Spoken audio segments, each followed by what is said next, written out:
To on this day. I have a message, I believe it's from the heart of God for you, that I'm excited to break open, and I believe it'll be an edifying word for you.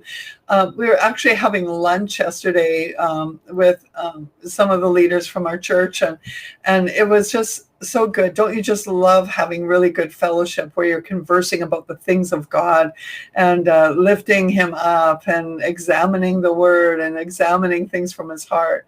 And we received from the Lord some insight as we were just talking, and some highlights that he wanted to bring to us. And so I want to share something I believe is important for you right now as we're learning how to walk in greater love. And it's about the mercy of God. And actually God's voice when he speaks to us, when he calls us, when he gives us revelation, is actually from that place of mercy. And it's from the mercy seat. I'm going to read it to you. It's out of Exodus 25 and verse 17. And this is where God is speaking to Moses and giving him instruction as to how to build the tabernacle in the wilderness, which was a type of Christ. Okay, it was revealing Christ within that tabernacle, and so it's all symbols and types. So it says in verse 17, "You shall make a mercy seat." You shall make a mercy seat, not a judgment seat, a mercy seat of pure gold, 2.5 cubits long and 1.5 cubits wide. And you shall make 2 cherubim of gold. Now the cherubim were the angels that were stewarding the glory in heaven. So he says, you shall make 2 cherubim of gold, make them of hammered work at the 2 ends of the mercy seat. Make 1 cherub at one end and 1 cherub at the other end. And you shall make the cherubs of one piece with the mercy seat at its 2 ends. And the cherub shall have their wings spread upward, covering the mercy seat, and their wings and facing one another. With their wings and facing one another, the faces of the cherubim will be turned toward the mercy seat. And you shall put the mercy seat on top of the ark of the covenant. And in the ark you shall put the testimony which I will give to you. And there I will meet with you. And from above the mercy seat, from heaven, the 2 cherubim which are upon the ark of the testimony, I will speak to you about all that I will give you in commandment for the sons of Israel. So God's saying there, he's showing them, this is in the Holy of Holies. The Holy of Holies was where the Shekinah glory dwelled. It was the weighty glory of the presence of God was in that Holy of Holies. And he said, okay, I want you to build the Ark of the Covenant, but on top of the Ark. Now, the Ark of the Covenant is speaking of God's covenant that he has with us, okay, through Jesus Christ. But he says, right on top of that, I want you to put the mercy seat. Again, I want to stress it was not the judgment seat. It was the mercy seat. And he says, and then I want you to build these 2 angels representing the cherub that oversee the glory. And I'm going to speak to you between the wings of the cherubim above the mercy seat. He's going to speak in that place of mercy. So if we want to grow in the hearing of the voice of God, we have to understand his mercy. We have to receive his mercy. We have to embrace mercy himself, who is Jesus Christ. In James chapter 2, verse 13, James writes that mercy actually triumphs over judgment. That word judgment is even including justice, acts of justice. It is amazing. It says the mercy triumphs over it.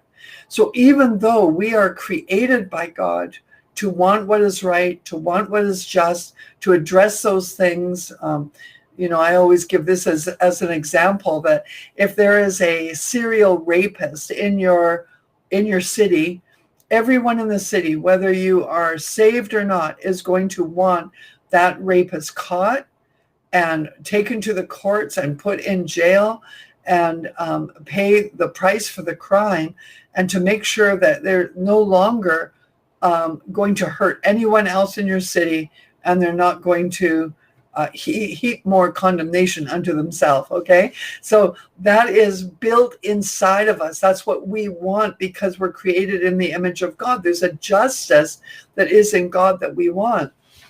But he's saying his mercy in Jesus Christ, through what Jesus did on the cross, actually triumphs over the judgment of God.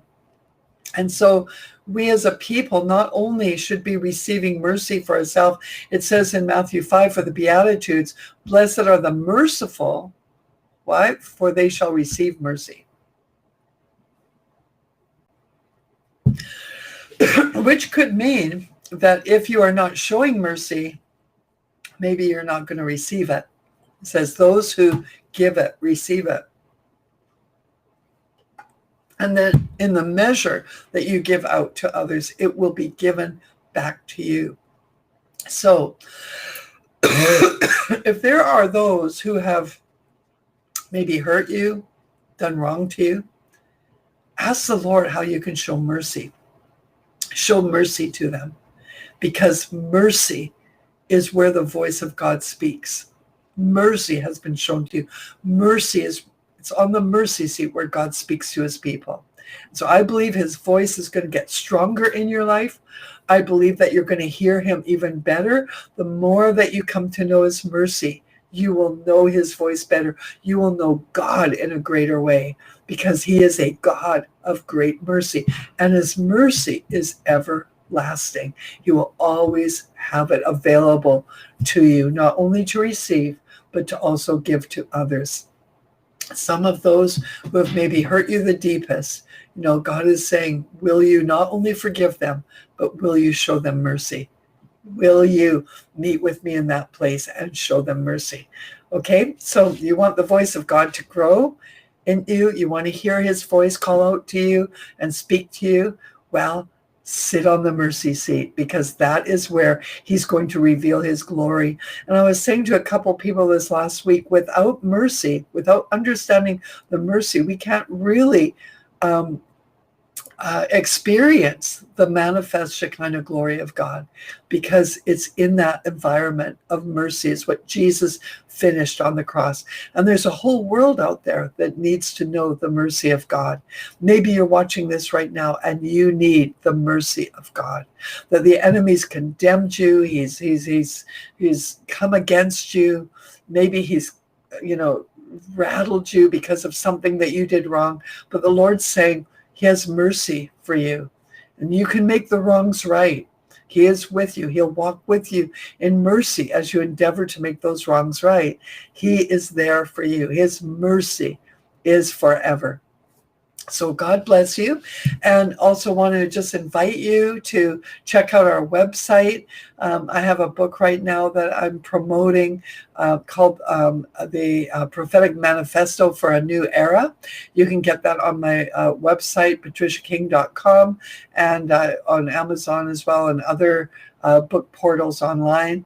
But just want to encourage you to get it, because it's written in such a way that as you study it for this next era, it will position you for blessing.